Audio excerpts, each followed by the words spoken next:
बहुत बहुत शुक्रिया आपने हमें ज्वाइन किया। मैं माजरत चाहता हूं कि थोड़ा मेरा इब्तदाइया लंबा हो गया।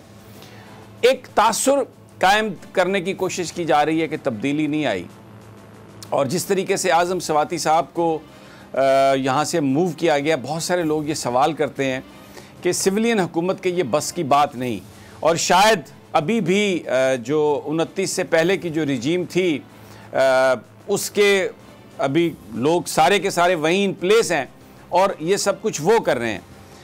आपकी असेसमेंट क्या है कि ये सब कुछ वहीं से हो रहा है, या ये जो इस वक्त पॉलिटिकल गवर्नमेंट है ये उस तासुर को कायम रखने के लिए बिल्कुल उसी अंदाज में काम करने जा रही है?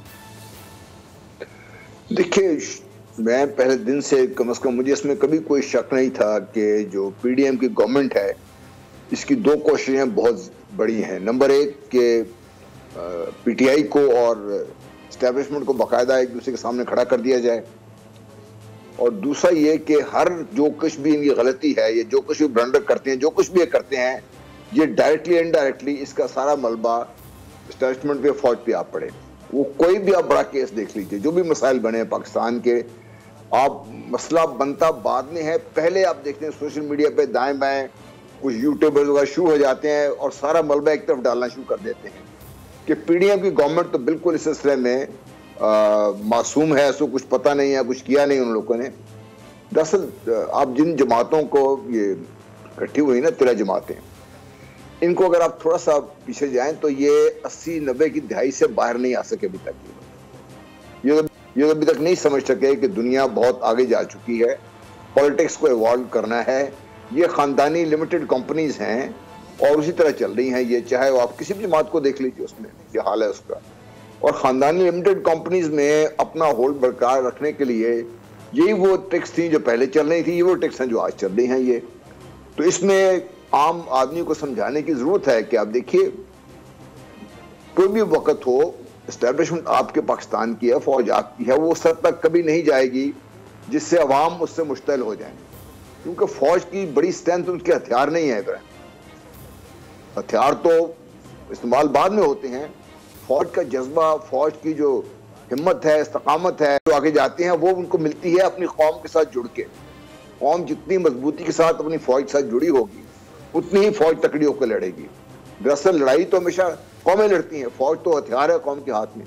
तो फौज कैसे इस किस्म का कोई काम कर सकती है जिससे, और ख़ासतौर पर जो माहौल इतना चेंज हो गया हुआ है, तब्दीलियाँ हो चुकी हुई हैं, उसके बावजूद भी अगर हम यही तासुर देने की कोशिश कर रहे हैं तो नुकसान हम किसका कर रहे हैं? कोशिश उनकी अब भी यही है कि पीडीएम एक तरफ होकर बैठ जाए, सारा मलबा आके पड़े या तो पीटीआई पे या एस्टेब्लिशमेंट पे। अगर नहीं हो सके, इन दोनों को आपस में लड़ा दिया जाए।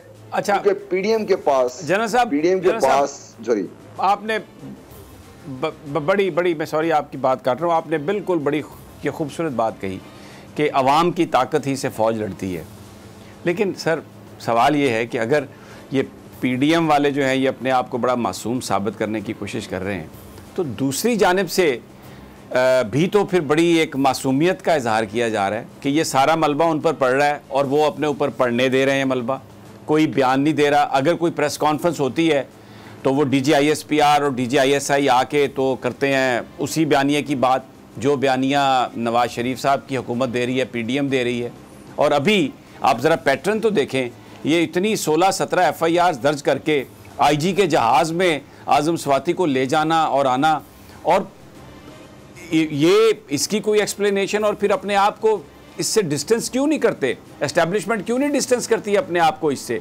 छोटी छोटी बात पर ट्वीट आ जाते हैं, छोटी छोटी बात पर एक्सप्लेनेशंस आ जाती हैं, लेकिन एक सेनेटर 74 साल पीटीआई का, उसके साथ जो कुछ हो रहा है वो उसके हवाले से कोई अपने इस हुकूमत के हवाले कोई बात नहीं कर रहा। और फिर तब्दीलियां अभी तक तो स्पेकुलेशन है, सवाए इसके कि chairman joint chief of staff committee और आर्मी चीफ चेंज हुए हैं, बाकी तो सब नीचे वही रजीम है। जनरल साहब देखिए, चेंज टॉप से जब पाकिस्तान फौज की चेंज जब होती है या फौज पाकिस्तान में चेंज होती है तो बहुत सारी चीज़ें आपको नज़र नहीं आती, तब्दील हो चुकी होती हैं इसके साथ। एक तो जो एक सोच है नए आदमी की, जो नए चीफ की सोच है, अभी तक शायद कौम को उसकी बात से पता नहीं चल सका। दूसरा, मैं आपकी बात से इत्तेफाक करता हूँ कि इसको हमारे लोगों ने भी बहुत मिसहैंडल किया, सही तरीके से हैंडल नहीं कर सके। हर चीज का मलबा अपने ऊपर डलने दिया उन्होंने, उसके बाद जब रिएक्ट करते हैं तो फिर कोई इस बात को मानने को तैयार नहीं होता। मॉडर्न डे एंड एज में जिस तरीके से प्रोपेगेंडा काम करते हैं, जब तक आप पेशबंदी नहीं करेंगे, जब तक आप इसको एंटिसिपेट करके अपने इक़दाम सही नहीं करेंगे तो मामला बिगड़ेंगे ये। और अब भी यही हाल है। अब चूंकि एक चेंज हो रही है, पोस्टिंग्स हो चुकी हुई है, नए लोग आ रहे हैं, कुछ जा रहे हैं, शायद इसमें कुछ दिन लगे, लेकिन बहुत जल्दी आप देखेंगे कि सारा इसको हैंडल करने के लिए एक मजबूत हिकमत अमली की ज़रूरत है, ताकि इस्टेब्लिशमेंट अपने आप को उस जगह पे खड़ा करे जहाँ पे उसके अवाम चाहते हैं। पाकिस्तान के अवाम चाहते हैं कि पाकिस्तान की जो फौज है, अफवाज पाकिस्तान जो है, वो पाकिस्तान के अवाम की उमंगों के मुताबिक उनका दिफा भी करें, उनकी प्रोटेक्शन भी करें, और जो जहाँ भी ज़रूरत पड़ती है पाकिस्तान के अवाम को मदद की, किसी किस्म की, अफवाज पाकिस्तान वहाँ पहुँचें, अपने भाइयों की मदद करें। ये इन क्रक्स में जो हमारे अवाम पाकिस्तान की फौज से चाहते हैं। और उम्मीद ये है कि जो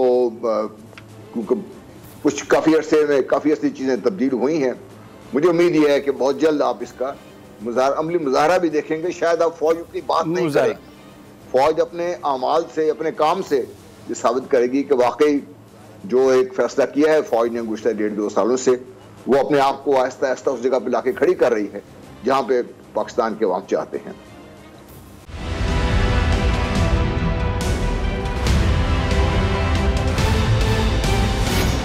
देखिए भाई, क्यों चल रहा है ये तो मेरे ख्याल है सब जानते हैं, ठीक है ना। ये केस को आप यूँ समझ लें कि जाली केस जो है इस तरीके से कि ये इन्होंने हम पे चीटिंग का, फ्रॉड का 420 का एक मुकदमा बनाया, ठीक है जी। यानी कि हमने किसी को चीट किया। पूरे पाकिस्तान, पूरी दुनिया, इनको एक आदमी ऐसा नहीं मिला जो ये कहे जी हमने इनको चीट किया। तो इसीलिए इनके तफ्तीशी ऑफिसर ने बाद में वो स्टेटमेंट जमा कराया। वो स्टेटमेंट ये नहीं था कि जी हमारे खिलाफ एविडेंस नहीं मिला, वो स्टेटमेंट ये कि जी कोई क्राइम ही नहीं हुआ, सोचें आप, जुल्म। और ये इस किस्म का जाली केस था। और दूसरा जो फ्रॉड का मुकदमा होता है ना 420 का, इसमें शख्सी ज़मानत पे जो है ना ज़मानत हो जाती है। कोई भी जाके अपना ID कार्ड पे ज़मानत करा लेता है, उस पर आपने 18 महीने 1.5 साल जो है हमारी ज़मानत नहीं हुई। और हम कौन? हम वो जो उस वक्त $432 मिलियन की टोटल IT एक्सपोर्ट थी पाकिस्तान की, उसमें से $355 मिलियन हम कर रहे थे भाई। 82% की IT इंडस्ट्री हम थे। ये 50 दफ़ा हमने कहा, फिर कोई क्वेश्चन कर लेना। जब आप मुल्क में पैसा लाने वालों के साथ ये करेंगे, फिर वही होगा जो इस वक्त मुल्क की इकॉनमी का हाल है। और शख्सी ज़मानत वाले इस केस के अंदर 1.5 साल यार। और ख़ाली ये नहीं है, मेरे पे मुकदमा करना था, आप करते। आपने मेरी कंपनी बंद कर दी, आपने गाड़ियाँ सीज, अकाउंट बंद, आपने हर चीज़, मेरी माँ की FIR काट दी, बीवी की FIR काट दी। ये होता है यार कि जाली केस की भी कोई एक अजीब व गरीब की फॉर्म है। मतलब आप समझें 11 जजेस ने भाई नोट बिफोर मी किया है हमारे केस में, तभी वो 1.5 साल तक चलता रहा ज़मानत का मुकदमा। एक दफ़ा तो ये हुआ कि भरी अदालत में हमें बाइज्जत बरी कर दिया और 2 घंटे के बाद फैसला आया जी नोट बिफोर मी। लेकिन इसमें कोई ऐसी मसले वाली बात नहीं है। जो लोग भी हक पे खड़े रहते हैं ना, डरते नहीं हैं, बिकते नहीं हैं, झुकते नहीं हैं, उनके खिलाफ ये केसेस होते हैं भाई। सभी साहब यहाँ खड़े हैं, उनके खिलाफ अरशद शरीफ और आप देखें इमरान रियाज, इमरान खान साहब को आप देख लें, ये इन ऐसे लोगों के खिलाफ ये केस होते हैं भाई।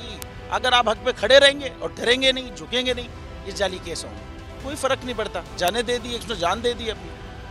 तो अगर पाकिस्तान की खातिर है ना, तो ये इंशाल्लाह हम ज़रूर करेंगे।